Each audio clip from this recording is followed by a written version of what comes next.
Es un golpe bajo, o sea, después de haberle dedicado toda una vida, ¿no? De haber dejado tanto a cambio. Y bueno, si me toca salir en este momento es porque algo mejor viene. Triste, ¿no? Triste no estar allí como los otros 7 años anteriores, ¿no? Celebrando la Navidad, abriendo los regalitos en la mañana, yendo en pijamas el 25. Uh-huh. Creo que es la actitud que tomas frente a esos cambios y esos sacudones de la vida. Que te permiten avanzar, ¿no? Y tomarlo como un aprendizaje y no como un fracaso. Prescinden de tus servicios. Quería hacerlo más elegante. Esas son las decisiones en la televisión que yo hasta la fecha no las entiendo. Pero yo creo que esta decadencia de la televisión se aceleró por muchas decisiones mal tomadas. Llévame a ese día. Primero que tú llegaste a Univisión pensando que ibas a hacer tu día normal. ¿Y cómo fue la cosa? Porque aparte de eso te divorcias. ¿Cómo fue ese divorcio para ti? Nace mi segunda hija. Comienzo en Despierta América. Y a mi mamá le da una enfermedad bastante fuerte. Le da cáncer a mi mamá. A mí se me junta todo eso, ¿no? Y yo tuve que tomar una decisión. ¿Qué es lo que más extrañas de tu mamá? ¿Cuándo vas a estar dispuesto para enamorarte de nuevo? Cara a Cara con Rodner, el podcast, es presentado por Café 5 Gotas, el mejor café del Salvador. Y por Rodner Figueroa Style, la elegancia a tu alcance.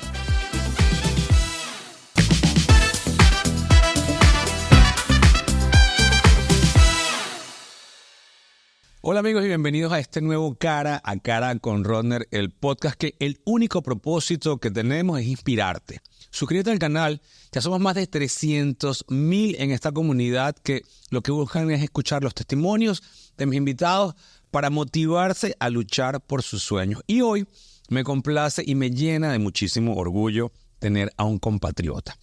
Una persona que se ganó el cariño de la audiencia de los Estados Unidos porque era la persona que los consentía con muchísimo amor, llevándole lo más rico que una persona puede hacer, que es comer. Y estoy hablando de un venezolano, papá, cocinero, deportista, y es el Chef Jesus, que tú lo que has tenido que hacer es galán de televisión, chico. Te hubieras metido en las novelas. Bueno, dicho por ti, me lo hubiese dicho unos años antes, a lo mejor me aviento, pero está un poco tarde ya. No, chico, tú puedes seguir actuando si quisiera.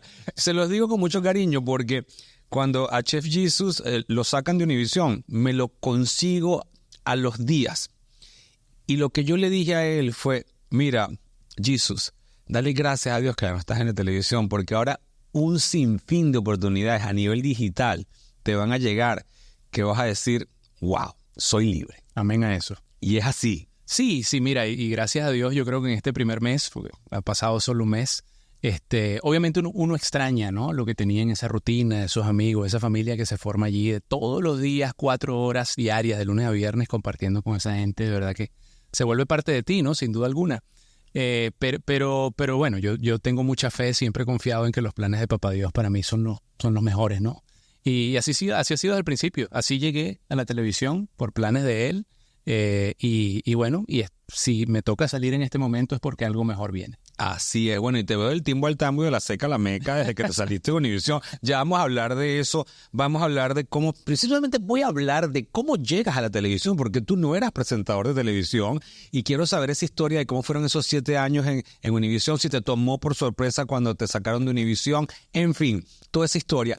Pero me da muchísima curiosidad porque tú en realidad eres deportista. O sea, para mí tú eras como que un jugador profesional de béisbol prácticamente. Casi profesional. No me tocó la parte de firmar contrato profesional, pero sí, el béisbol fue mi vida.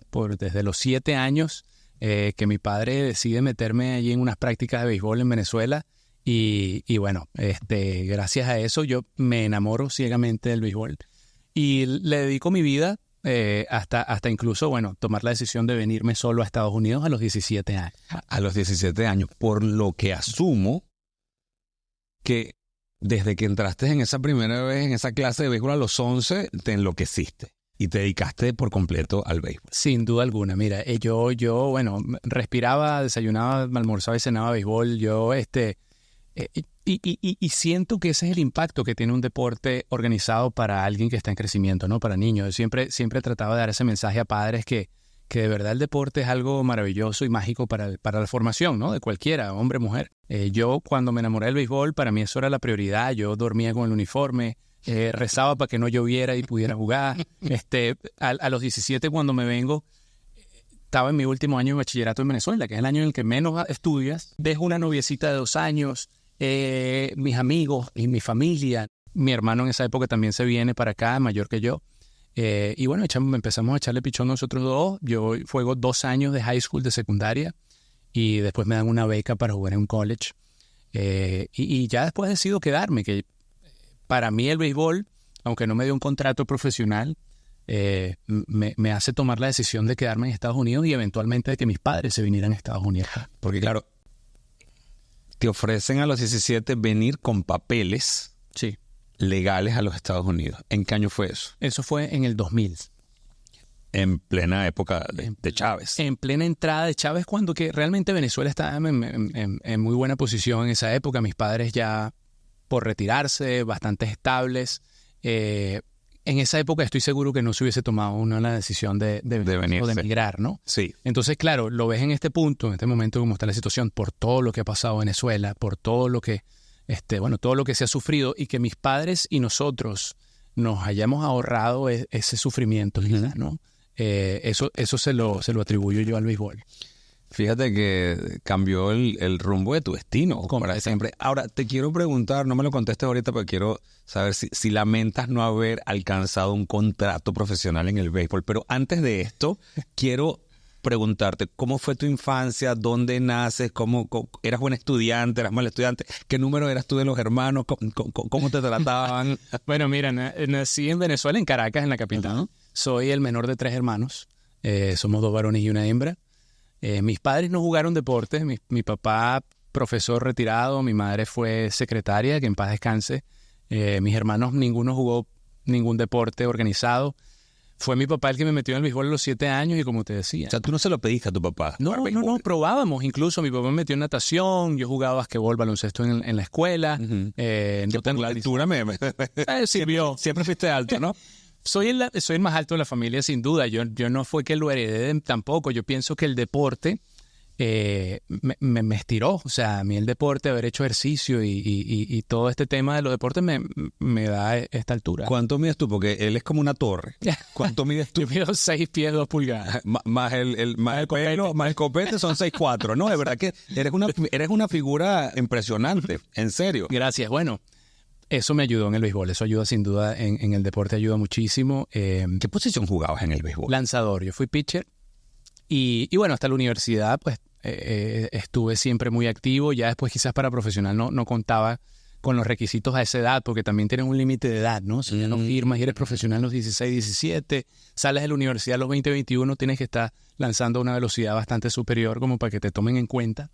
¿Qué velocidad es? Si me lo permites, porque somos ignorantes de ¿cómo no? Este tema. Y cada vez ha venido aumentando más. Antes con 90, 92 millas era un lanzador muy potente. Hoy en día 95, 96 millas por hora. Entonces, claro, si no tienes esas condiciones, también el tema de ser derecho, lanzador derecho, cuando eres un lanzador zurdo eres más, eres más como deseado por las organizaciones. Porque hay menos... No, derecho. Entonces, claro, eso también está en tu contra. Correcto. Ya. Entonces esos temitas pues, los toman en cuenta los scouts, que se le dicen a los buscatalentos, ¿no? En el béisbol. ¿Cómo llegaste scout a encontrarte a ti en Venezuela? No, fíjate que sí, en Venezuela yo estuve en una escuela de los mellizos de Minnesota, porque allá hay escuelas de distintas organizaciones de las grandes ligas. Yo creo que eso es importante aclararlo, porque a lo mejor la gente no lo sabe, pero países como Venezuela, República Dominicana, inclusive Puerto Rico y Cuba son países beisboleros, 100%. Mientras que el resto de Latinoamérica es futbolero. Correcto, es correcto. El Caribe es muy beisbolero. En Venezuela ese es el deporte principal nacional, el béisbol. Y entonces, claro, en esos países que acabas de nombrar, los estados, las organizaciones del béisbol de Estados Unidos abren escuelas. Y tú a temprana edad sí te invitan y te hacen un tryout y toda la cosa, vas y te internas con ellos. Entonces yo estuve interno en la escuela de los mellizos de Minnesota un par de semanas, pero bueno, se me da la oportunidad de viajar a Estados Unidos de los 11 años, torneos y cositas que nos traían, y me fui enamorando de la organización de Estados Unidos en ese aspecto, ¿no? Claro. ¿Y hablabas inglés a los 11 años? Cero. ¿Cómo te fue cuando llegaste aquí? Bueno, llevé pela, pero de hecho yo en mi primer trabajo, que fue en un IHOP, ¿verdad? ¿En serio? Mi primer trabajo que fue en un IHOP, entro como lavaplatos, pues obviamente, y yo quería obviamente ganar más dinero y bueno, tenía que aprenderme el menú, entonces yo me llevaba el menú a la casa y me aprendía, bueno, que hash browns, pancakes, ¿no? Over easy, ¿no? Wow. Omelets, todas esas cositas que tenía que aprender para poder, bueno, ser mesero y bueno, y recibir a la gente. Eventualmente me costó un poco, pero me ayudaba mucho que mis compañeros del equipo de béisbol en la secundaria hablaban inglés. Claro. Ahora, ¿no viene ese trabajo tu amor por la cocina y ser chef? En parte sí, porque Sí. no es que un amor, sino yo pienso que nace más de una necesidad, ¿no? ¿Cómo así? La cocina, primero me vine sin mis viejos, ¿no? Y mi mamá era la que nos cocinaba, entonces claro, ya hay un punto en el que te cansas de la salsa ragú con espagueti y de la lata de atún con el sándwich y la cosa, ¿no? Y ahí después hay que ver cómo te rebuscas. Entonces, esa necesidad fue una. Y la otra fue la del trabajo, ¿no? La de producir, porque yo veía que el que más ganaba en el restaurante eran los cocineros por hora. Entonces, bueno, después de que me aprendo el menú y soy mesero, digo, no, pero aquí no está el dinero. O sea, aquí hay dinero, pero el dinero está allá atrás en lo caliente. Entonces allí empiezo también, ya aprendiendo, ya habiéndome aprendido el menú, empiezo a ver cómo cocinaban, ayudaba en la preparación, me fui metiendo y ahí ese es mi primer trabajo de cocina. O sea que tú empiezas a aprender a cocinar de forma empírica, Totalmente. no de una forma formal de que fuiste a una escuela de cocina, una escuela Yo culinaria. lo hice todo al revés. Yo primero abro mi restaurante, ya después en el 2012, varios años después, primero abro el restaurante y después voy a la escuela culinaria. ¿En serio? Sí. Porque en la universidad, cuando me dieron una beca para el béisbol, yo solo pensaba en deportes, entonces yo estudié periodismo para deportes, periodismo deportivo. Yo decía, este es mi plan B, o sea, yo no voy a jugar béisbol, bueno, me voy a mantener en los deportes y por eso yo sé que al final tú te das cuenta y dices, esto la vida me preparó para poder estar aquí, refiriéndome a la televisión, ¿no? Pero eso me encanta porque lo que estoy viendo de ti son varias cosas que quiero recalcar con la audiencia. Primero, que cuando estás en el restaurante de panquecas, tienes ambición porque te das cuenta que los que ganan más son los chefs. Tú dices, vaya es la cosa. Sí. Y cuando se te niega la oportunidad de jugar profesionalmente béisbol, en vez de echarte a llorar, dices, bueno, ¿cómo me quedo en algo que yo amo? Y voy a estudiar periodismo, pero de deporte, para aunque sea formar parte de este rubro, pues de esto que tanto yo amo. Sí, y que además lo consumía naturalmente, Ronald, porque desde pequeño mi papá, para que leyera, ¿no? Uh-huh. Él me ponía el cuerpo deportivo del periódico siempre en las mañanas en la cama, ¿no? Porque él sabía que me gustaba. Entonces yo estoy consumiendo deporte desde que tengo uso, desde que aprendo a leer, yo estoy consumiendo deportes, béisbol y los demás. Entonces, claro, eso creó como una pasión y ese gusto de que, bueno, esto se me da fácil, conozco de esto, puedo sentarme a hablar de deportes todo un día. Entonces, claro, me voy por allí, Claro. en el estudio. Y si eras tan dedicado al béisbol, ¿cómo eras con las otras materias? Matemáticas, ciencias, cosas en el colegio. ¿Eras bueno o mal estudiado? Mira, no muy bueno, la verdad. La matemática se me daba bastante bien, a pesar de que no es que yo en Venezuela, y me imagino que en la mayoría de los países, incluso aquí, cuando tú eres dedicado a un deporte, lo juegas organizadamente, tienes muchos breaks, ¿no? Te dejan pasar muchas cositas. Claro. Y Se te perdonan cosas. se te perdonan cosas y los mismos coaches de los equipos, si estás jugando para la escuela, te ayudan mucho a que tú hagas ese grado que te permita jugar, ¿no? Entonces ya por ahí tú estás medio mal acostumbrado. Claro. Acá Me van a pasar. Sí, sí, no estás cómodo. Pero sí, bueno, yo aproveché mucho eso, tanto en Venezuela como acá. Le dedicas mucho tiempo a la práctica, ¿verdad? Porque quieres llegar a jugarlo organizadamente. Pero sí, la matemática se me dio. De hecho, yo llego aquí, comparación con lo que ves en Venezuela, que ya tú en bachillerato ves química, física, Sí. matemática avanzada. Uh-huh. Cuando llego a high school, aquí a mí me dieron hasta una carta para ir a la Casa Blanca, ¿no? Por geometría. En serio. Y yo, ¿pero cómo salió esto? Claro, era la materia en la que me destacaba primero, pues no necesitabas el idioma. Claro. No tenía ese fluido en inglés, los números son los números. Claro. Pero venía muy avanzado con ese tema de la matemática y bueno, y creo que era en lo que mejor me iban. Cuando te dicen que no te van a contratar profesionalmente para jugar béisbol, ¿cómo tomaste eso? ¿Te recuerdas cuando te lo dijeron? Sí, claro, mira, Es un golpe bajo, o sea, después de haberle dedicado toda una vida, ¿no? De haber dejado tanto a cambio. De haber dejado tanto a cambio que no es nada más las horas que le dedicaste y quizás las rumbas y fiestas que te perdiste, es una familia, es amigos de toda la vida, es tu país, en mi caso. Te das cuenta de que, wow, ¿qué me faltó, no? Es lo que te preguntas. Si yo le dediqué tanto tiempo, yo practicaba hasta solo contra una reja y lanzaba pelotas y yo decía, me vine, dejé mi país, dejé todo lo que dejé, practiqué a diario, me alimenté, me ejercité y no llegué, ¿no? Entonces, sí te lo preguntas, pero siento que al final tú tienes que saber que todo por lo que estás pasando, todos estos procesos, te están llevando a un lugar. Y eso lo pensé desde el restaurante, con los estudios y el béisbol. Creo que es la actitud que tomas frente a esos cambios y esos sacudones de la vida que te permiten avanzar, ¿no? Y tomarlo como un aprendizaje y no como no como un fracaso. Me encanta que digas eso. Porque la mayoría de la gente se diera con un látigo y dijera, fracasé. Y tú lo viste como que, ¿qué aprendí yo de esto?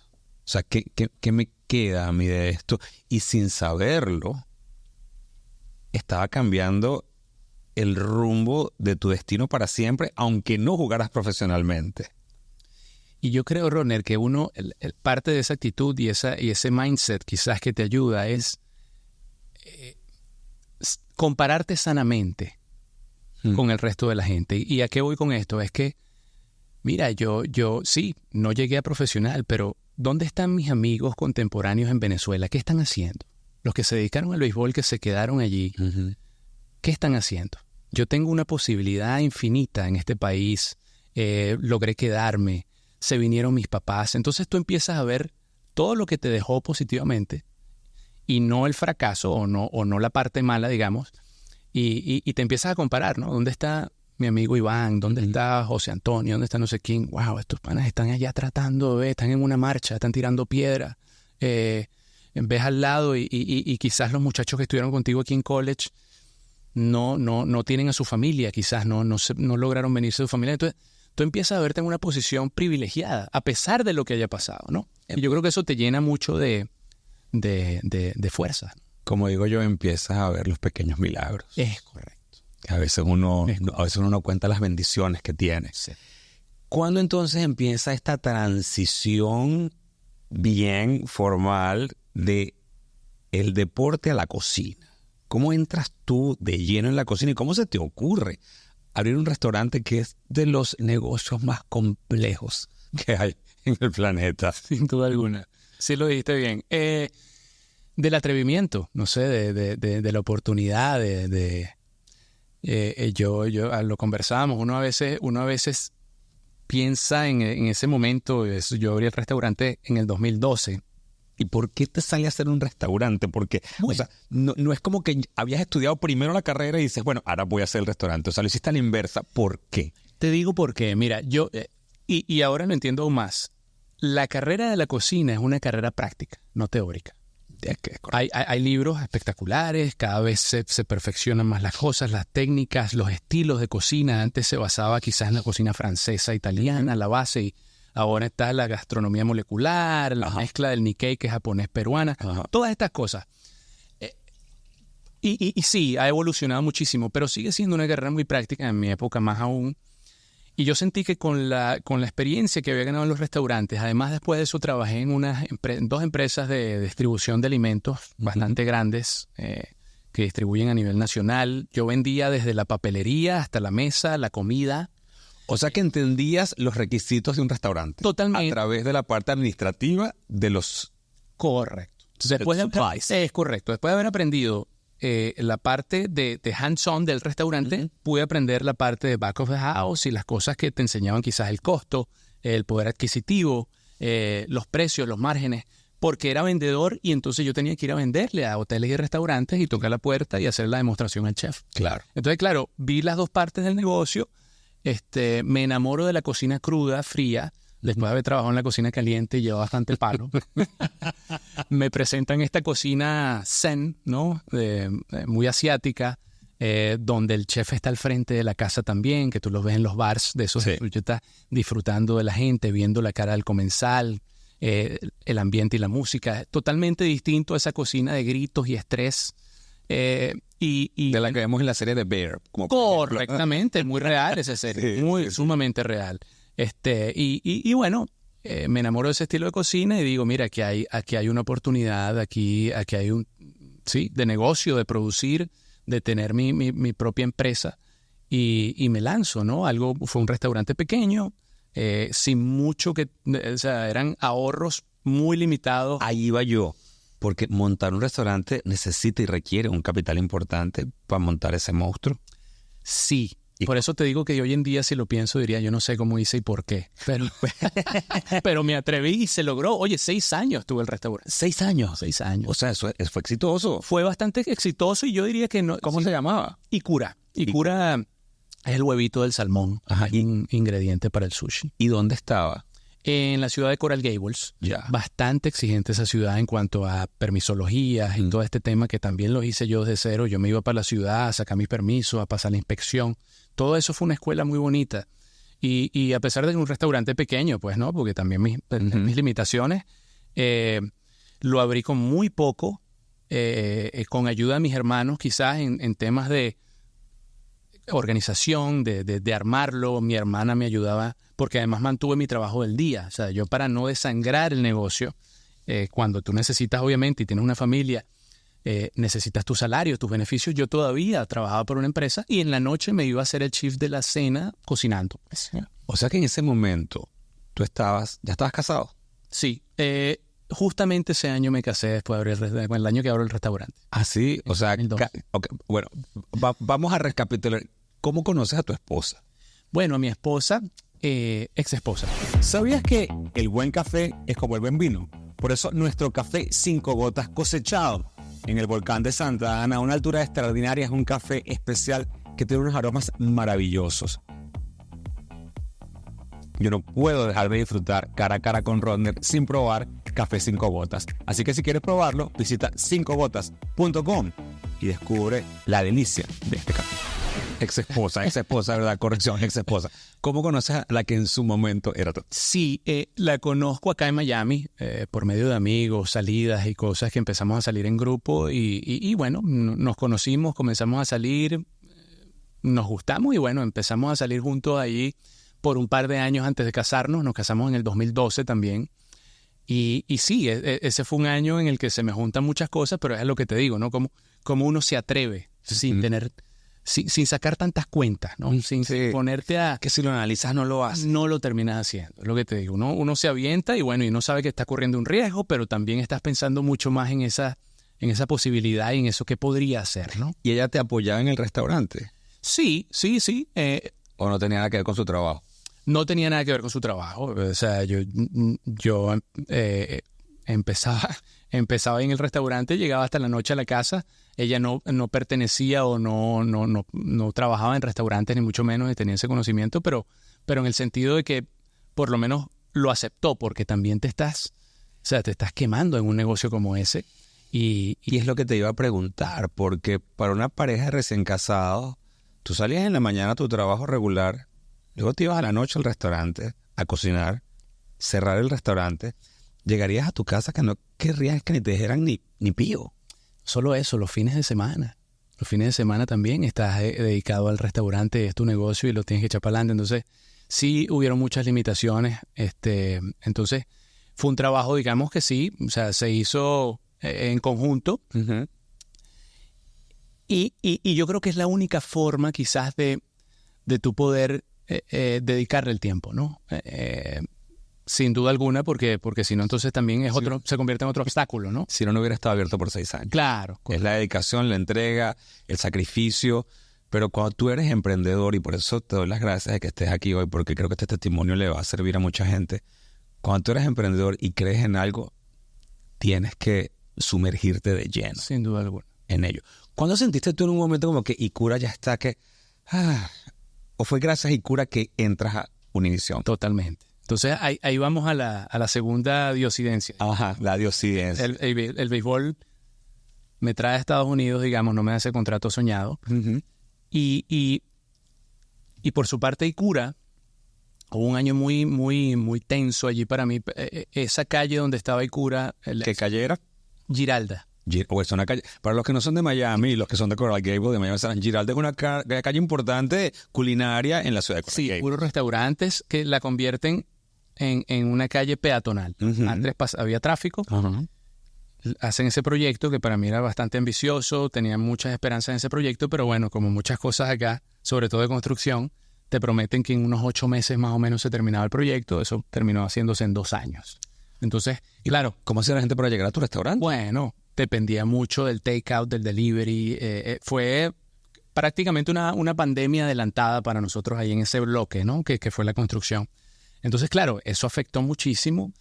Gracias a Dios por el tamaño del restaurante y la forma en que lo llevamos tan familiarmente, yo sobreviví a esa construcción, pero muchos cerraron. Entonces, en el 2017, ya cuando van terminando ese proyecto, nace mi segunda hija, comienzo en Despierta América, y a mi mamá le da una enfermedad bastante fuerte, le da cáncer a mi mamá. A mí se me junta todo eso, ¿no? Y yo tuve que tomar una decisión. Entonces, claro, sabiendo que el restaurante es algo que requiere tu presencia y es 24/7, una hija que no hay opción allí de cambio, Uh-huh. una madre enferma que no hay opción allí de cambio, Claro. y una oportunidad muy bendecida que era la televisión. Entonces yo decido vender el restaurante porque algo iba a fallar ahí, ¿no? O la familia o uno de los 2 trabajos. Entonces me vi obligado a tomar esa decisión en ese momento. ¿Lamentas haber vendido el restaurante? Quizás sí. O sea, te digo, fue maravilloso, una escuela hermosa y lo que pienso es que uno no debería pensar así, pero ¿qué hubiese sido, no? Si yo tuviese el restaurante aún con esta plataforma que me ofreció la televisión, porque si duré 6 años solo, ¿verdad? De incógnito quizás, ¿no? ¿Qué hubiese sido ese restaurante teniendo el apoyo de toda esta gente, ¿no? Que me dio esa televisión. Sí, porque era un lugar donde la gente pudiera haber ido a verte trabajar en la cocina, conocerte, pero yo creo que esos son los sacrificios que uno como hijo hace. Y te voy a decir algo como hijo, y cada vez que hablo de esto me descompongo. Y perdóname si me descompongo. Tranquilo. Pero ese tiempo que tú le regalaste a tu mamá, eso no tiene precio. Para nada. Ni hay restaurante que ni dinero en el mundo. No. Porque estuviste con tu vieja en sus momentos más críticos. Sin duda alguna. Para ella. Y te digo más, Rodner, honestamente, lo que aportó mi mamá hacia mis hijas fue mágico. Entonces, se notaba esa ausencia, ¿no? Se notaba esa ausencia gigantesca.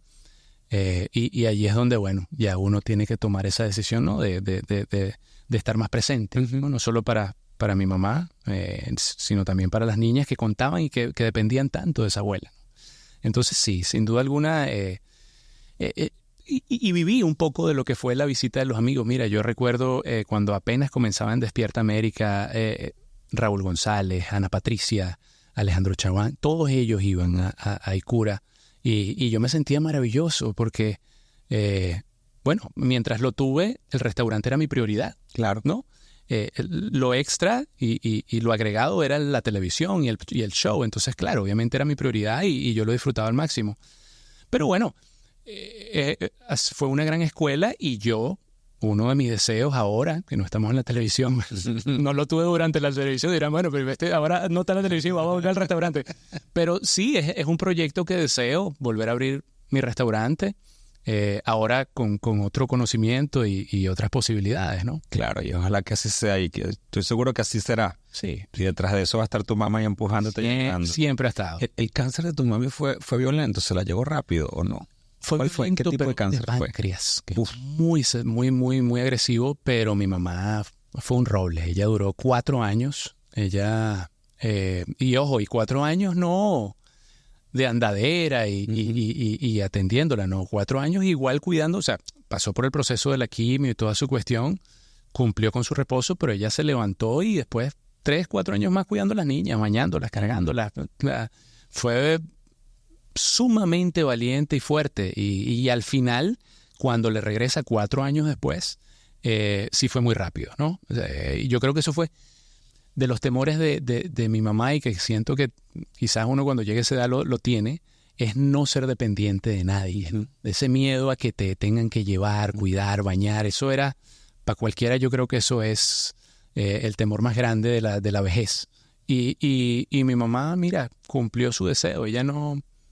La atendimos un par de semanas, fue durante COVID, que fue muy pesado, pero no lo sufrió. No lo sufrió. ¿Qué es lo que más extrañas de tu mamá? Todo, o sea, desde su olor hasta las empanadas de lentejas, el café colado, todo, hermano. Eso fue un soporte gigante. Sí, cuando... yo no me atrevo a entrar al closet de mi mamá todavía, han pasado ya 5 años, porque no quiero entrar y toparme con su olor, porque, no sé, yo extraño tanto sus abrazos, sus cariños, su apoyo, es una cosa, no sé. Entonces yo trato a veces con mis invitados que han pasado por lo mismo que yo, ver dónde se encuentran, porque no es que no lo supere, porque yo sé que ella está bien y está feliz donde está, pero la ausencia diaria, ese vacío, para mí ha sido tan enorme. Y no se va. No se va ni se irá, pero uno tiene que entender que se mantienen aquí muy cerca de uno. Es algo increíble. Yo he sentido a mi mamá siempre aquí. La veo en mis hijas. O sea, yo tengo, te digo, la niña de 7 años la menciona, no te exagero, Rodner, a diario menciona a mi mamá. Abuelita Gloria, aquí me traía abuelita Gloria, este plato me lo hacía abuelita Gloria, por aquí nos paseaba abuelita Gloria, vamos en un avión y estoy más cerca de abuelita Gloria. No, son cosas mágicas. Y por eso es que sé, miren, momentos muy... Ella fallece durante mi participación en Mira Quién Baila. Y yo tengo los mensajes por WhatsApp, donde ella me escribe, deseo verte bailar y que ganes. Es increíble. Yo sentía que yo bailaba con mi mamá. Entonces, no, mi mamá siempre se mantenía muy presente y en una manera muy positiva. ¿No? Claro. Bueno, que Dios la tenga en su gloria. Sí. Eso es lo que nosotros decíamos, que al fin y al cabo ya no tengan dolor y no sufran. Es correcto. Eso es lo más importante. Estando entonces en el restaurante, y perdón que ahora regrese ahí, ¿cómo y dónde te metes a estudiar cocina? Formalmente ya. Sí, ya después de haber abierto el restaurante en un instituto aquí en la Florida. Claro que los institutos culinarios lamentablemente duran muy poco, ¿no? Si no tienen una fuerza económica. Incluso, bueno, Johnson & Wells, que es uno de los más reconocidos, el que estaba aquí arriba en Broward, cierra. Había otro, Mariano Moreno, en el Doral, cierra. Yo me meto en una escuela culinaria en Coral Gables, cerca del restaurante, y bueno, logro hacer sacar el título de culinaria, de artes culinarias, en 2 años y medio, más o menos, yendo en las noches. Pero es que eso me habla otra vez, Chizo, perdón o sea, que es que es digno de admiración. Cuando tú quieres algo, tú sacas el tiempo. Porque otra persona dice, no, ya el restaurante está corriendo, ¿para qué va a estudiar yo cocina si yo tengo que cocine? Pero había algo en ti que, como dices, esto es un plan divino que te estaba preparando para la llegada a Despierta América. Sí. ¿Cómo entonces surge ese momento en que cae Univisión y Despierta América a tu vida? ¿Lo buscaste o te cayó? Toda mujer quiere verse bella y elegante independientemente de su tipo de cuerpo. Y es por eso que en Rodner Figueroa Style hemos diseñado una línea de ropa ideal para que te veas estupenda. Por eso te invito a que visites rodnerfigueroa.com y descubras la elegancia a tu alcance. Mira, me cayó, honestamente me cayó. Yo estaba enfocado en el restaurante, una relacionista pública que trabajaba para la ciudad de Coral Gables nos ofrece, ahí hacían unos eventos durante el invierno, bueno, el invierno mayamense, aprovechando ese poquitico aunque ahorita tenemos frío bastante, ¿no? De sobra, pero usualmente el invierno aquí son 70 grados y una brisita, entonces aprovechamos... Estamos en 59, estamos en invierno. Récord, ¿no? Rompiendo récord. Esa brisita de invierno acá la aprovechamos desde noviembre a marzo y Coral Gables hacía un evento que se llamaba Giralda Under the Stars. Entonces, claro, ahí los restaurantes sacaban sus mesas, todo era un ambiente bien chévere, música en vivo, no sé qué. Y para promover esos eventos, la ciudad de Coral Gables a ciertos chefs los invitaba a promover en distintos canales, ¿no? Y outlets. Bueno. Ya, entonces, claro. Ellos me llevaron a Telemundo local, me llevaron a NBC local también en inglés y me llevan a Despierta América. Pero ¿ibas tú solo o ibas tú con otros colegas? Iba yo con un colega más del restaurante, pero el que salía en cámara pues era yo, ¿no? Ya. El otro estaba asustado ahí detrás de la... Y que te ve Luz María Doria. Y que me ve Luz María Doria. Luz María Doria es la productora ejecutiva, bueno, Sí. vicepresidenta de entretenimiento, pero es la productora ejecutiva de Despierta América. Sí, allí me ve Luz María Doria por medio de otras productoras. En ese momento la productora de cocina, bueno, fueron varias que me tocaron. Me tocó Julieta Cáceres, me tocó Jessica, que ahorita es talento del show, era productora en ese momento. Me llamaban, me empezaban a llamar ellas, mira, que si puedes venir. Pues claro, no tenían un chef fijo, yo creo que como lo tenía Telemundo y lo ha mantenido Telemundo por mucho tiempo, ha tenido su chef fijo. Despierta tuvo a Chef Pepín por un tiempo y después invitados. Entonces, claro, invitaban mucho para segmentos independientes. Entonces, allí después en algún punto me dicen, tú podrías venir 3 veces a la semana. Y yo como, no, claro que sí. Y a mí se me abrían los ojos y yo decía, esto como para el restaurante es genial y todo. Claro, volvemos al 2017 y ese año de muchas cosas que pasan.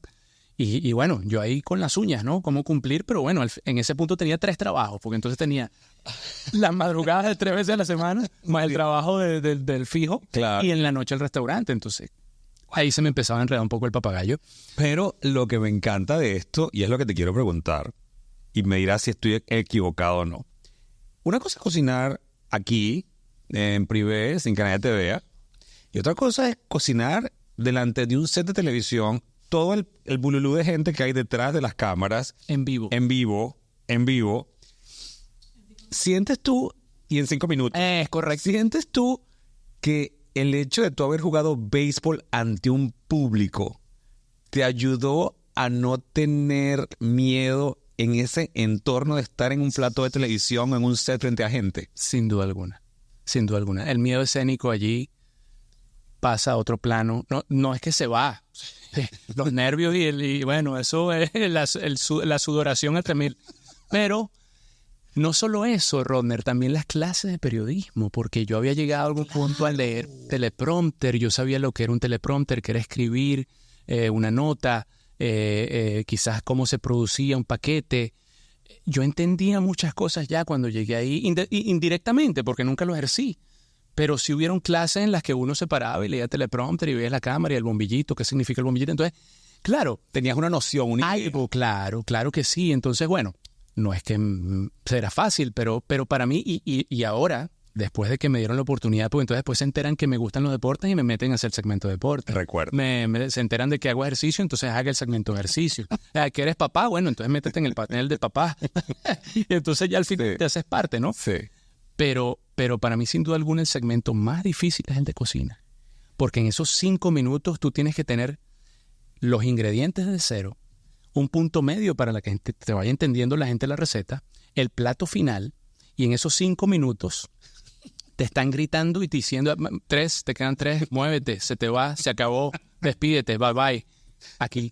Sí. Y el compañero preguntándome, ¿y esa cebolla por qué la picaste así? Y después mira, y tienes que probar, prueba. Eso es horrible, Eso es una de las profesiones que yo menos envío en la televisión porque pero lo hago. Mucha presión. Pero lo hago. Pues adrenalina, que tener mucha presión. Espectacular. Claro, no, y lo haces espectacular porque no es que lo vas a dejar de hacer.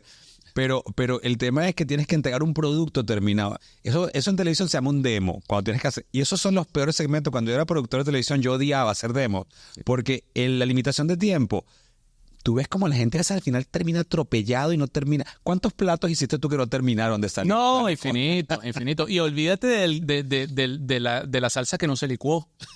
O de los espaguetis que no sacaste del agua. Claro. No, o sea, y sin fin de cosas, porque hay tantos detallitos, ¿no? De que si enchufaste la licuadora, de que si sacaste las pinzas para sacar. Entonces, cuando tú estás en medio, en vivo, que te falta algo, ese corazón a 3000. Claro. Ahora, yo lo que veo de esto es que tú no le dices no a las oportunidades. No. Es decir, sí. Yo pienso que de todo se aprende, Ron. De todo, de lo más mínimo, hermano. De una visita, de una conversación, de alguna entrevista. Siempre lo he visto así. Bueno, gracias a mis papás, ¿no? Se saca algo positivo siempre, ¿no? Y la experiencia te la da la acción. Total, la acción. Mira, qué buena frase. La experiencia te la da la acción. Ahora, ¿cuánto tiempo pasas en Univisión antes de que vamos a decir, te formalicen como parte del elenco de Despierta América? Yo creo que unos buenos 2 años. Por lo menos unos buenos 2 años, cuando ya después me dicen, ven todos los días, ven desde el principio, queremos abrir el show desde la cocina, un cafecito, una cosa, tú saludando o sirviendo un café a alguien. En la cocina se integra y pasa a formar parte de cómo pienso que siempre debe ser, del set y del show, ¿no? Entonces, después de unos 2 años, y bueno, no es que me formalizaron legalmente con contrato, pero siento que me hicieron parte del equipo. Del equipo. Eso es en 2 años. Tuviste 7. Sí. ¿Cuándo finalmente te formalizan con contrato? No, hace 2. Después de como 5 o 6. Sí. O sea, pasas todo este tiempo como de manera freelancer. Ya. Freelancer. Perdón la pregunta, pero es que me parece lo absurdo e irónico que cuando finalmente te firman un contrato, te formalizan como parte del elenco, luego o sea, no quiero decir te votan, pero es como que sí. 6 meses después me votan. Claro. Te echan. Sí. Prescinden de tus servicios. Quería hacerlo más elegante. Esas son las decisiones en la televisión que yo hasta la fecha no las entiendo. Sé que son cuestiones de no hay dinero en la televisión, se acaban los presupuestos, pero ni las entenderemos, Rodner. No las vamos a entender nunca. Y lamentablemente yo pienso que una de las razones por la que la televisión, porque es cuestión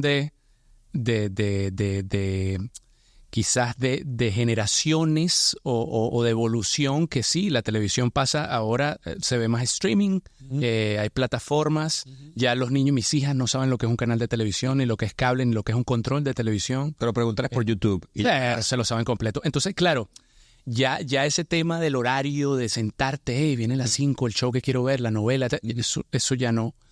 Yo entiendo que eso es parte de la evolución y eventualmente sucedería.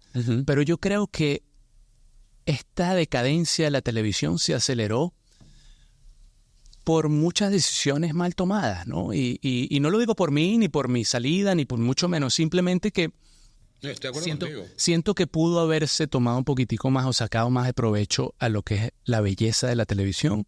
Bueno, no sé quién tomó esas decisiones o quién las toma o las tomará, pero sí siento que hubo un cortocircuito allí con esos temas y es lamentable porque la televisión es maravillosa. Es maravillosa. Y bueno, me hubiese encantado disfrutarla mucho más. Quizás por eso estoy hablando desde este punto, ¿no? Pero bueno, es así, mira. Pero a lo que yo voy, después de que tú estás allí 5 años trabajando freelancer, cuando finalmente te ofrecen un contrato, cuando te despiden tiene que haber sido un shock y un balde de agua fría. No te lo esperabas. No, pero como viví en esos 7 años, tantos momentos de recortes, tantos despidos, tantos cambios de ejecutivos y tantos vaivén, cambios de set, no era loco que me tocara en algún momento. O sea, muy atrás de mi cabeza yo sentía, mira, en cualquier momento me puede tocar. Yo lo veía difícil primero porque... Y te lo digo sin pena, o sea, de la nómina yo pude haber sido de los más económicos, sino el más económico. No solo eso, siento y sé que la cocina aporta inmensamente a un show de televisión por marcas, Patrocinios. Patrocinios que son los que realmente mantienen Uh-huh. el network, ¿no? Uh-huh. Entonces yo por eso lo veía como que, bueno, un chef debería ser necesario. Las marcas que entran por la cocina son maravillosas. No les cuesta mucho. Al final, cuando es el último, al final del año, ¿qué le pagamos al chef? ¿Cuánto genera el chef en marcas o cuántas marcas entraron? Yo digo, bueno, el número está positivo. Entonces, esas son las cosas que yo digo, mira, son decisiones que se toman, no sé dónde ni quién, pero hay que aceptarlas y seguir adelante. Hay una persona muy sabia a quien yo amo y admiro. No voy a decir su nombre, pero él sabe de quién estoy hablando. Y él siempre en reuniones nos decía algo y que tiene toda la razón. Él nos decía, allá en Nueva York, donde están los headquarters, hay un señor coreano. Un coreano, decía, hay un coreano que él tiene el libro de los números. Totalmente. De cuánto cuesta el show. Totalmente. Y él no sabe si tú eres Pepito Pérez, Cero. si tú eres el que cocina. Él dice, hay que cortar $3 millones. Entonces él hacía pim, pum, este para afuera, este para... Y el coreano no sabe, no le interesa. Y a veces ese cuento que él hacía tenía tanto sentido. Además que él tiene un humor maravilloso y si nos está viendo, te mando un beso. Que es muy cierto. Ahora, llévame a ese día. Me imagino que tú llegaste a Univisión pensando que ibas a hacer tu día normal.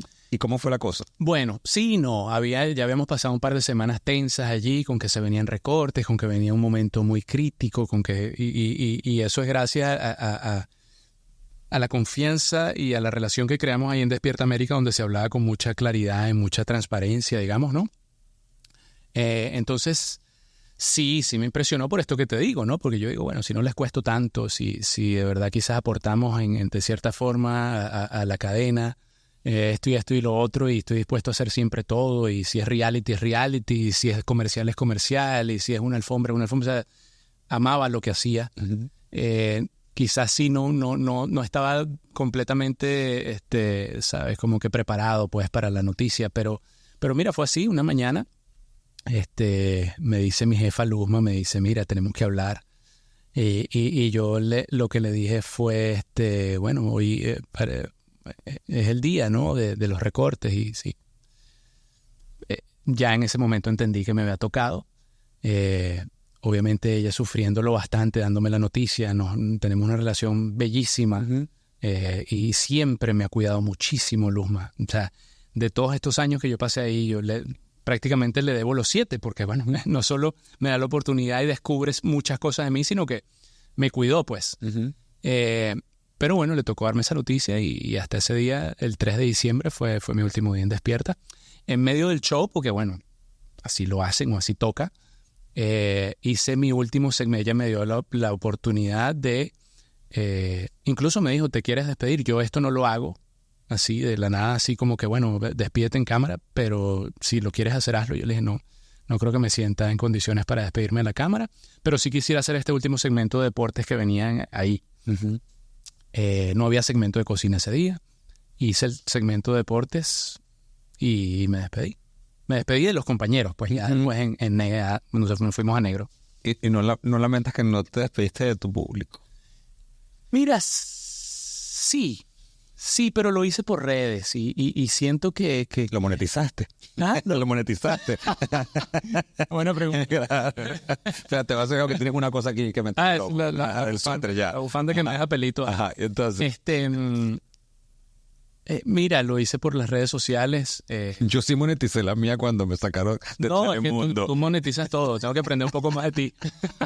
Yo hice un en vivo como de 1 hora y lo moneticé. Sí. Y me pagaron más que lo que me pagan en Telemundo. Muy bueno, fíjate, ¿ves? Ahí perdí unos reales. No, yo la verdad es que sí. No, si me dices, te hubiese gustado despedirte, quizás ahora con un poquito de mente fría y todo lo demás me hubiese gustado. Es que el estado anímico cuando... Bueno, es que depende de cada persona. Pero sí, hay personas que no pueden, ¿sabes? Y lo entiendo. ¿Y no te han llamado de Telemundo para que vayas a trabajar allá en Hoy Día? Mira, no. Pero no te extrañes que te llamen. Mira, yo de verdad estoy abierto a cualquier posibilidad. Tú mismo me dijiste que nunca le dices que no a nada. todas son oportunidades y opciones. Yo siento que la cocina es un rubro muy hermoso de muchas posibilidades. Si es en televisión, si es en Telemundo, si es volver a Univisión, si es hacer, me encantaría hacer televisión en inglés. Las plataformas de streaming me fascinan. Llegué a hacer un programa en ViX de viajes de 13 capítulos hermosos que me encantaría volver a hacer en cualquier otra plataforma, pero que tenga que ver con cocina, viajes, historias. Mira, todo. La cocina es divina y yo sé que se van a seguir abriendo puertas. Y bueno, y aquí estamos para... Yo quiero explicarle a la gente que nos está viendo hoy, porque suena muy cruel que a la gente la voten en el mes de diciembre, sobre todo cuando tienes familia, son las épocas de la Navidad, de Año Nuevo, que hay tanto gasto. Pero esto obedece a que el presupuesto de ese año se acabó y para el año entrante ya esa cantidad de gente que tienen que prescindir de sus servicios tienen que sacarlas en el mes de diciembre. Entonces, volvemos al coreano. Volvemos al coreano. Somos un Excel sheet. No es que la televisión sea malévola o macabra y escoge el mes de diciembre para fastidiarte las Navidades y el Año Nuevo. Obedece a ese tema. Es un tema de timing. Pero, ¿cómo fue para ti esta Navidad que te sabías que no estabas en la televisión? Oye, triste, ¿no? Triste no estar allí como los otros 7 años anteriores, ¿no? Celebrando la Navidad, abriendo los regalitos en la mañana, yendo en pijamas el 25, abriendo la champaña el 31 en el show. Obviamente, ¿no? Pero volvemos a lo que te decía de compararnos y ver hacia el lado, ¿no? Conozco de compañeros, productores, gente que no estaba frente a cámara que también le tocó. Y le tocó mucho más fuerte que a mí, ¿no? Con familiares quizás enfermos que dependían de ellos y de ese seguro médico, con gente mayor que tenía su retiro planeado y que se les marchitó. Cuando te pones a compararte con gente que la está pasando peor, dejas de sentirte mal. Claro. Empiezas a agradecer. Empiezas más bien a agradecer. Empiezas a agradecer. Pero el 2024 fue un año complejo para ti, como aquel año que me comentaste, en el de tu mamá y todo aquello, porque aparte de eso te divorcias. ¿Cómo fue ese divorcio para ti? Mira, inesperado y fuerte, porque yo pienso que los divorcios, al final, siempre la conclusión es algo que no te esperaba, porque nadie se casa para divorciarse, obviamente. ¿Cuántos años estuvieron casados? 12. Y bueno, siempre enfocados en las niñas, obviamente. Fue la parte más dura, porque siempre he sido un padre bastante, digamos que presente, es como un título que no se debería dar uno mismo, pero sí siento que me las disfruto al máximo, ¿no? Y que me gusta estar con ellas. Entonces, esa fue la parte más delicada, ¿no? Digamos. Obviamente, te cambia todo, te cambia tu rutina. La parte económica es fuerte y bueno, y después terminamos con ese cherry on top de lo del trabajo, ¿no? Y la despedida que hicieron que el 2024 fuera muy, muy retador, ¿no? Uh-huh. Pero bueno, mira, como en ese año 2017 que pasamos todos esos obstáculos y todos esos momentos amargos y se convirtieron en puro dulce, ¿no? Eventualmente yo sigo pensando igual, que son momentos de la vida, no todo puede ser, ¿no? Así neutro y divino, color de rosas, porque lamentablemente la vida no es así. Pero sí aprendes y sí creces. ¿El divorcio, la decisión fue tuya o fue de ella? Mira, digamos que yo diría que compartida, ¿no? Los divorcios, bueno, uno se va distanciando por alguna razón o la otra y al final te vas dando cuenta de que se convierte en una posibilidad la separación, y cuando ya llegas a ese punto que estás tomando en cuenta y que se convierte en una opción, ya quizás sea muy tarde, ¿no? Sí, sobre todo que cuando estás más en paz solo que con tu esposo o tu esposa, ese ya es de planteárselo. Correcto. Y lo digo porque he estado aquí con varias personas que se han divorciado y me lo dicen. Sí. Me dicen, ya no estaba en paz y no quería comprometer mi paz por las niñas, quizás en tu caso. Y es mejor que estén felices cada uno solo por el bienestar de los niños, a que estén los dos juntos, amargados o peleándose o lo que sea. Totalmente. Pero ha sido un año, el 2024, complejo para ti. Pero a la vez te veo en tus redes, desde que saliste ese 3 de diciembre del 2024 en Univision, que no paras. Te veo que vas a convenciones, a viajes, a cosas. ¿En qué anda el Chef Jesus ahora? Bueno, primero te hice caso de esa conversación que tuvimos.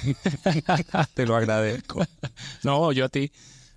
No, mira, son las relaciones, yo creo, y ese, digamos, esa relación que creas con distintas personas y marcas que te abren la posibilidad de mantenerte activo, ¿no? Uh-huh. Yo sigo utilizando mis redes sociales, ¿no? Para promover, empujar marcas que ven, ¿no? En mí una posibilidad de crecimiento, digamos. Siento que, como te decía, la cocina tiene muchas posibilidades.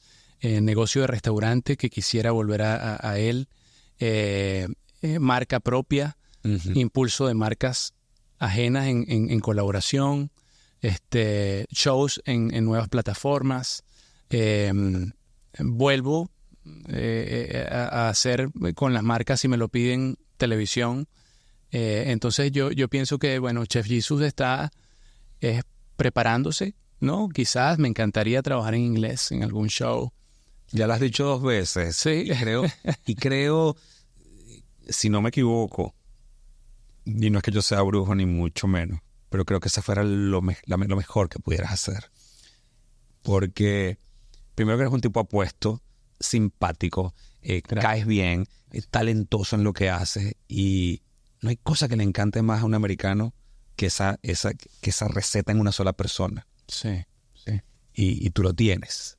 Sí. Y yo creo que esa es la... Y no lo digo porque diga que los medios de comunicación de habla hispana sean nuestro techo, pero es que siempre hay que apuntar a lo imposible. Sí. Sí. Porque luego se convierte en una realidad. Y sería un reto, sin duda, para mí, ¿no? Porque no es mi lengua principal, ni mucho menos, pero... Sofía Vergara lo ha hecho muy bien con su acento. Totalmente. Yo creo que ese ha sido el mejor ejemplo de todos. Total, y yo creo que ella fue una de las personas que logró que ese acento pasara de vergonzoso a sexy. Claro. Entonces, sí, mira, además de que, bueno, la cocina y el viaje te permiten tener esos acentos y cómo buscar la forma de comunicarte por medio de la comida también, pero utilizando lo que tienes de ese lenguaje. Y mira, de verdad que sería, yo pienso que para mí sería un upgrade, ¿no? Como dicen los americanos, un upgrade poder hacer algo en inglés y bueno, y seguir disfrutando de la televisión, ¿no? Que tanto me gusta. Bueno, te voy a dar un consejo, que yo sé que los consejos que no son solicitados caen pesadísimos. Pero a mí la gente me cae bien, lo de los consejos les guste o no. Desahógate. No, es que yo te acabo de ver. Es más, te lo voy a producir yo y Laura del Campillo vamos a ser los productores de esto. ¿Tú tienes a tu canal de YouTube? Sí, bastante crudo, pero lo tengo. Ok, no importa. Mejor que esté crudo, porque lo vamos a cocinar. Empieza a hacer tu contenido en inglés en tu canal. Laura, vamos ahorita a hablar con el señor, vamos a empezar a trabajar contigo, te lo estoy diciendo desde ya, porque lo acabo de ver. Y vas a cocinar sin camisa y el delantal puesto. Porque, claro, porque además él goza de una figura extraordinaria. Tú sabes la cantidad de mujeres americanas que si te llegan a ver a ti en la pantalla cocinando con un delantal sin camisa y haciendo recetas sabrosas, se van a empezar a suscribir al canal y cuando lo empieces a monetizar, me lo vas a agradecer. Making money, vamos a Making money, te estoy hablando en serio. Ahora, y si vas a abrir un restaurante nuevo, que Dios mediante así sea, gracias a tu mami que va a estar ahí detrás de eso, ¿qué tipo de comida vas a hacer ahora? La que más me disfruto, que es la Nikkei, la cocina Nikkei, que es esa fusión entre la japonesa y la peruana, me parece fascinante. Bueno, pienso que la cocina peruana sola es es algo exquisito, es algo... es increíble. Por los recursos que tiene Perú, ¿no? Que ofrece Perú, ¿no? Ya. Sí, que se come extraordinariamente bien en Perú. Es delicioso.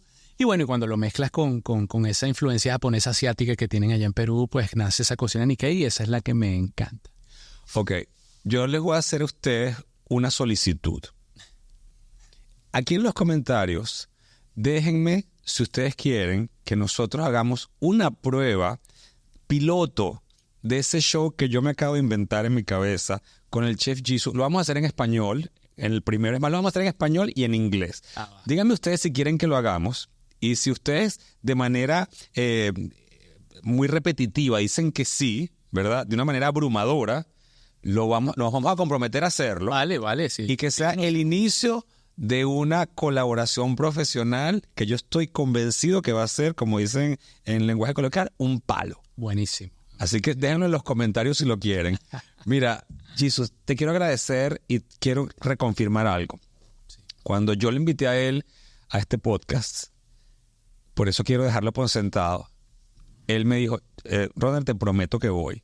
Y las oportunidades en que lo llamé, muchas veces no vino porque tenía compromisos con sus hijas, de o llevarlas aquí o traerlas para acá o estar con ellas. Entonces eso habla de ti como padre. Gracias. Mi prioridad, sin duda alguna, mi prioridad. Así que para ese show que vamos a hacer, trabajemos el schedule que no interfiera con la niña. Exactamente.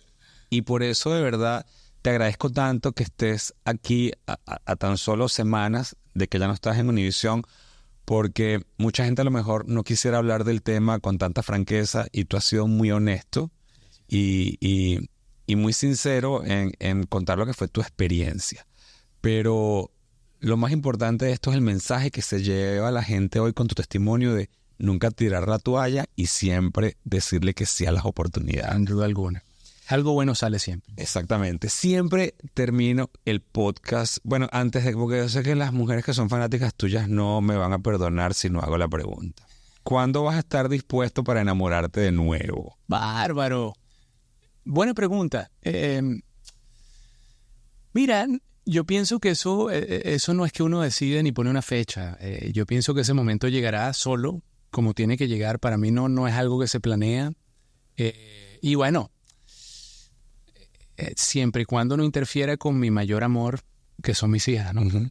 Entonces, siempre y cuando no interfiera con ese amor, yo pienso que estoy dispuesto, ¿no? Y estoy abierto, pero como te digo, ¿no? Con sus limitaciones, porque ya no soy ese muchacho adolescente libre por la vida, ¿no? Sino que soy un padre de dos con mucha ambición y pues bueno, mientras todo eso encaje y funcione, pues yo estoy abierto. Además es que el amor es hermoso, o sea, enamorarse es divino.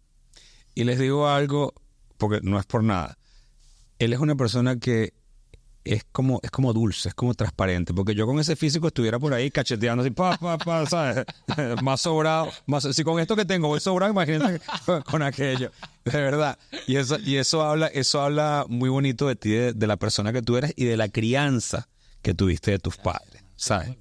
Así que ya saben. Bueno, siempre termino este podcast, Jisoo, pidiéndole a mis invitados que den los consejos para superar los obstáculos en la vida para alcanzar el éxito. ¿Cuáles son los tuyos? Mira, mi consejo es, y es algo que yo siempre me trato de repetirme, ¿no?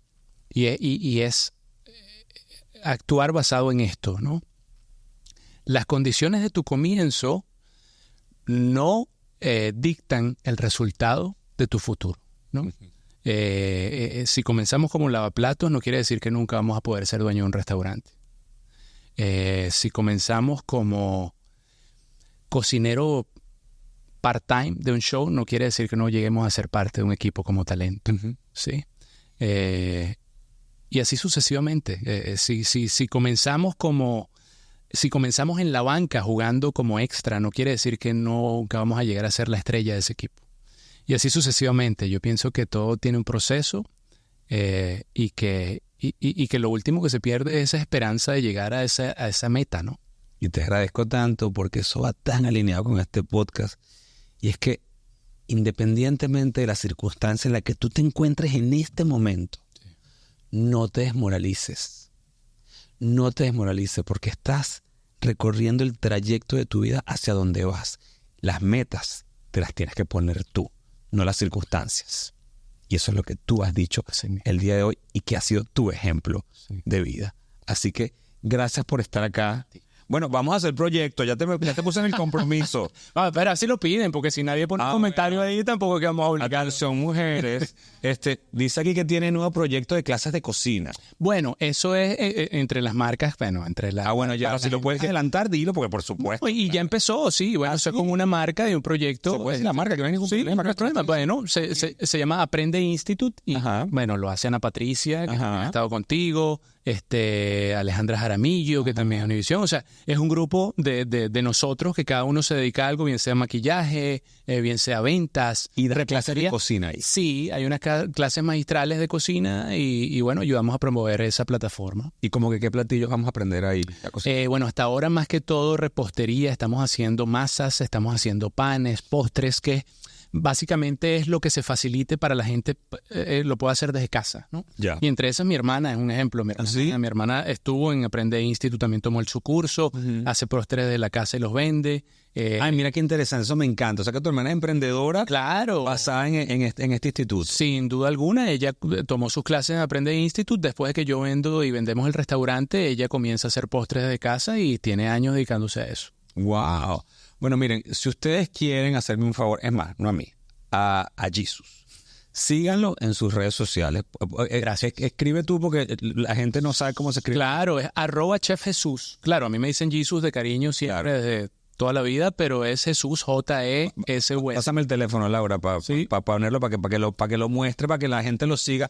Gracias, papá. Hoy por hoy, lo más importante que tú puedes tener es tu comunidad de gente que te sigue a ti. Sí.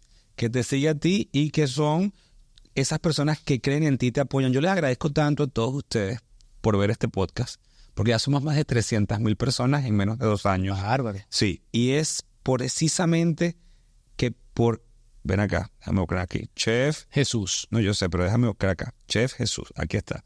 No sé si puede hacer aquí un acercamiento. El director, nuestro querido Quique, ¿se puede acercar ahí en la cámara? A mi cara para que no se descomponga. Ahí está. Un poquito así. Ahí está. Bueno, ustedes saben que yo siempre a todos mis invitados que son emprendedores, cuando tienen un producto, les digo que vengan aquí a promocionarlo. Como aquí el señor aún no tiene su producto, le estoy dando su mejor producto, que es su página de Instagram. Denle follow, síganlo. Mujeres, mándenle mensajes directos y digan de verdad si quieren el programa de la cocina, porque estoy convencido que si hacemos uno va a ser un exitazo. Amén. Así bueno, lluvia de bendiciones, mi querido mío. Gracias. Todo lo mejor para ti y gracias por venir. Y ya saben, compártanlo, denle like, dejen en los comentarios qué fue lo que más les gustó, pero sobre todo, asegúrate que la gente de tu comunidad, tu gente, le llegue este mensaje de Jesus, porque nunca sabes cuando alguien necesita escuchar alguno de los consejos que ha dado mi invitado para cambiar el destino y el rumbo de su vida para bien, para siempre. Gracias y tenemos otra cita aquí en Cara a Cara con Rodner, el podcast, la semana que viene. Gracias. Los quiero. Chao, chao.